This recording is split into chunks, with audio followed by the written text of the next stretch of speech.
عرض ادب و احترام خدمت ریوتلیای عزیز با معرفی محصول QCY مدل T13ANC در خدمت شما هستیم. همینطور که در تصویر مشاهده میکنید در دو رنگ مشکی و سفید خدمت شما تقدیم میشه. حالا اومدیم برای آنباکسینگ این مدل هندزفری بلوتوثی که ببینید داخل جعبه‌هاشون چه اقلامی هستش.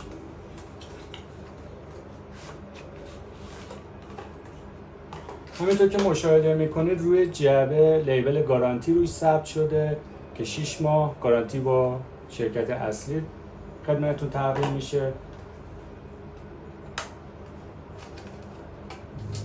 پشت جعبه دفترچه راهنما هستش که به زبان‌های مختلف نحوه کارکرد این هندزفری بلوتوثی رو به زبان‌های مختلف به شما نشون میده. یک کابل شارژ داره، همینطور که تو تصویر مشاهده میکنید.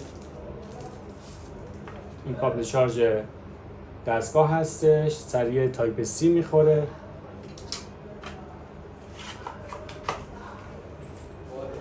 سه مدل سریع سیلیکونی داره.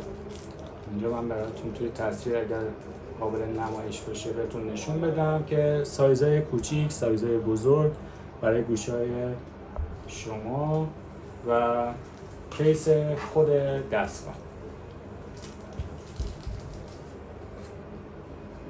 برند QCY روش هک شده.